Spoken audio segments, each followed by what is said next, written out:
시장과 종목에 대한 정확한 판단에 한 걸음 더 다가가 보는 마켓맨, 저는 신한투자증권 최진석입니다. 오늘도 두 가지 외신 헤드라인과 함께 이야기 풀어가도록 하겠습니다. 첫 번째 헤드라인부터 한번 확인을 해보죠. 현금을 쌓아놨다 내년 랠리를 준비하는 펀드 매니저들이라는 기사를 준비를 해봤는데요. 뱅크 오브 아메리카가 매달 발간을 하는 펀드 매니저 조사가 이날 공개가 됐습니다. 그러면서 이들 매니저들의 포트폴리오 내에서의 현금 비중이 6.3%에 달한 것으로 나타났는데요. 이것이 2001년 4월 이후의 최대치였다고 하고요.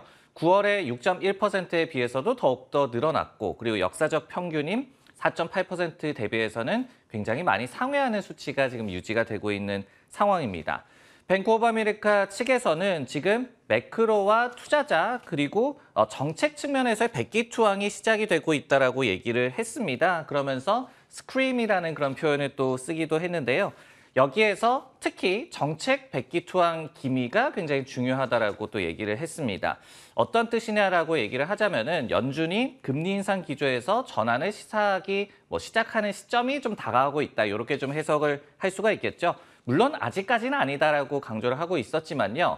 금리 인하가 시장의 컨센서스가 될 만한 내년 상반기 정도에는 증시 역시도 빅 랠리가 기대된다라고 BOA 측에서는 분석을 했습니다. 실제로 글로벌 펀드 매니저들도 향후 1년 내에 금리 인하 가능성을 28% 정도로 보고 있다고 하거든요. 그러면서 9월 조사 대비해서는 이 수치가 2배 정도 늘어났다고 하고요. 그리고 과거 시장 저점 때는 이 같은 기대치가 한 65%였다고 합니다. 즉 유동성이 다시 한번 풀릴 것이라는 기대감이 그게 달했을 때 그 이후에 증시의 랠리가 나타났다. 이렇게도 볼 수가 있겠습니다. 여기에 더해서 또 BOA 측에서는 단기적인 약세장 랠리를 또 한 번 좀 기대해 볼 만하다라고 분석을 했거든요. 그러면서 10년물 국채금리가 4%를 밑도는 한 또 한 번의 약세장 랠리를 기대하고 있다라고 얘기를 또 하기도 했습니다. 네, 이렇게 매니저들의 좀 심리를 살펴봤는데요. 내년 상반기에 이제 랠리를 기대하고 있다. 이 부분은 뭐 좀 먼 얘기니까 차치를 하더라도 또 한 번의 약세장 랠리가 가능할까? 이 부분에 대한 판단을 한번 내려봤는데 쏘쏘, 뭐 그렇게 또 나쁘지는 않은 쏘쏘라고 한번 표현을 해볼 수가 있을 것 같습니다. 투자 심리 전반은 여전히 좀 배드, 굉장히 좀 암울하다라고 볼 수가 있겠어요. 하지만은 BOA 측에서도 얘기를 했듯이 백기투항 가능성, 그러니까 바닥을 또 한 번 잡을 가능성에 대해서는 좀 스물스물 월가에서 좀 기대가 올라오고 있는 것 같습니다. 좀 정리를 해드리자면은 월가의 대표적인 황소 진영이 최근에 많이 좀 후퇴를 하고 있습니다.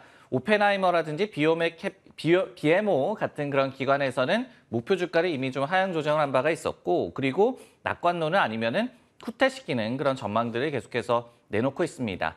여기에 대해서 굉장히 이제 대표적인 또 낙관론자라고 할 수가 있겠죠. JP모건의 마르코 콜라노비치 수석 스트래티지스트 같은 경우에도 바로 월요일에 보고서를 냈는데, 그러면서 자신들의 모델 포트폴리오에서의 주식 비중을 3% 정도 줄였다. 그러면서 오히려 정부채라든지 회사채의 비중을 늘렸다라고 얘기를 했습니다. 그러면서 정책 에러 가능성을 좀 대두를 시켰습니다. 즉 낙관론에서 여전히 또 후퇴를 했다라고 해석을 할 수가 있겠죠. 하지만은 이 같은 좀 전반적으로 좀 부진한 투자 심리 속에서도 약세장 랠리가 올 수가 있다. 그리고 최소한 여기서 더 빠지지는 않겠다. 이렇게 또 보는 진영도 좀 주장을 많이 하고 있는데요. 이렇게 주장하는 기관들에서는 특히 최근에 미국 증시가 부진에도 불구하고 기술적 지지선을 지지해냈음에 좀 주목을 하고 있었습니다. 예를 들어서 BOA 같은 경우에는 최근 부진에도 불구하고 S&P 500 지수가 200주 이동평균선, 지금 뭐 한 3,600 초반선으로 좀 추정이 되고 있는데 이거를 사수했다. 이것이 결국은 장기 강세장 트렌드는 유효함을 의미하고 있다라고 분석을 한 바가 있었고요. 그리고 이제 모건 스탠리의 마이크 윌슨 수석 스트래티지스트 같은 경우에도 200주 이평선이 중요한 지지선으로 작용을 했다라고 또 얘기를 하면서 다음 이제 200일 이평선, 이 4,150선 정도까지는 랠리가 또 가능하다라고 얘기를 했기 때문에 이처럼 또 한 번의 뭐 약세장 랠리일지는 몰라도 기대감이 좀 올라오고 있다는 분위기는 분명히 좀 체크를 하셔야 될 것 같습니다. 네, 시장에 대한 이야기를 해봤고요. 이번엔 종목에 대한 이야기 한번 풀어보도록 하겠습니다. 헤드라인은 저가 모델은 좀 영 시원찮다. 아이폰 14의 플러스 모델은 감산하나라는 애플과 관련한 내용을 한번 풀어보겠는데요. 애플이 이제 중급 모델이죠. 아이폰 14의 플러스 생산을 줄이고 있는 걸로 좀 나타났습니다. IT 전문 매체 디인포메이션이 처음 이 같은 소식을 좀 보도를 했는데요. 이 보도에 따르면요, 사측이 최소 공급업체 한 곳에 수요를 자신들이 좀 재평가하는 동안 아이폰 14 플러스의 하나 부품을 생산하는 것을 중단해달라고 요청한 것으로 알려지고 있습니다. 그리고 또 보도 내용을 보면은 특정 부품, 이 부품이 되겠죠. 여기 부품을 사용해서 모듈을 조립하는 다른 공급업체 두 곳도 최근에 생산을 대폭 감축하고 있다는 그런 내용이 전해지고 있습니다.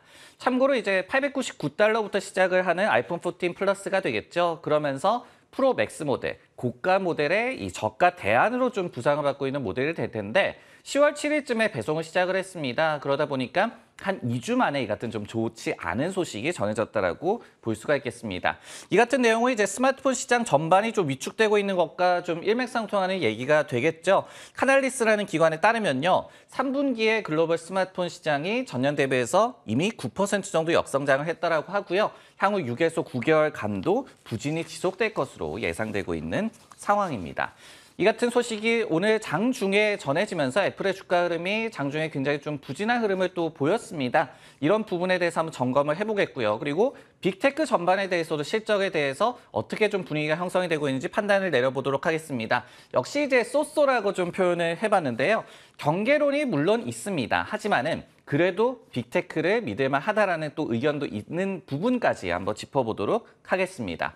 우선 이제 애플에 대해서 좀 말씀을 드리자면은 지금 보면은 아이폰 14 그 모델의 시리즈를 보면은 고가 모델은 잘 팔리고 있으나 전반적으로는 좀 부진하다는 인식이 있는 것 같아요. 여기에 더해서 10월 말에 9월 결산분기 실적을 발표를 하기 때문에 여기에 대해서는 조금 경계감이 있는 것 같습니다. 예를 들어서 번스타인 같은 경우에도 이날 좀 보고서를 냈는데 예상치는 넘는 실적이 예상이 된다라고 얘기를 하면서도 애플도 어쩌면은 코로나19에 좀 수혜를 받았을 수 있을 것이다라고 얘기를 해서 역풍이 불어올 수 있을 것이다라고 좀 경고를 했습니다. 여기에 더해서 최근에 이제 매크로 불확실성에 따른 소비 위축에도 타격을 받을 가능성을 번스타인에서는 경계를 하고 있는 그런 상황이고요. 반면에 이제 애플과 관련해서도 모건 스탠리에서는 매크로 악재 등이 아직까지 좀 있기 때문에 하드웨어 시장이 단기적으로 반등하는 것을 기대하기는 힘들 것이다라고 강조를 하고 있습니다. 이에 따라서 이익 추정치를 좀 하향 조정을 하기는 했거든요. 그럼에도 불구하고 애플이 여전히 당사의 탑픽이다라고 강조할 만큼 경계감 속에서도 기대감을 좀 내비치는 기관도 있음을 저희가 알 수가 있습니다. 여기에 더해서 애플을 넘어선 빅테크 전반에 대한 투자 심리는 뭐 그렇게 나쁘지는 않은 것 같거든요. 이날만 하더라도 바클레이즈에서 아마존의 3분기 실적이 좀 호주세를 나타낼 것으로 기대가 된다라고 얘기를 했습니다. 특히 이제 해외 매출 쪽에서 견고한 흐름이 유지가 됐을 것으로 추정이 된다라고 분석을 했고요. 그리고 향후 수분기간도 어떤 매출이라든지 마진 측면에서 타 기업 대비해서 우월한 그런 트렌드가 지속이 될 것으로 기대를 하고 있었습니다. 그리고 이제 시티그룹 같은 경우에도 아마존에 대해서 경기가 경착륙되든지 연착륙되든지 무관하게 아마존은 괜찮을 것이다 이런 분석을 또 내놨거든요. 그러면서 또 탑픽으로 제시하는 의견도 있었습니다. 여기에 더해서 이제 도이체방크 같은 경우에는 또 다른 빅테크죠. 마이크로소프트 같은 경우에 실적에서 우리가 대박 서프라이즈를 기대하기는 힘들다라고 얘기를 했어요. 하지만은 이에도 불구하고 여전히 구조적인 호재가 다수인 최선호 퀄리티 주식이다라고 또 얘기를 했습니다. 이렇듯이 빅테크 전반에 대해서는 그래도 믿는 그런 구석이 있다는 점까지 체크를 하시면 좋을 것 같습니다. 시장과 종목에 대한 정확한 판단에 한 걸음 더 다가가 보는 마켓맨, 저는 내일 다시 돌아오겠습니다.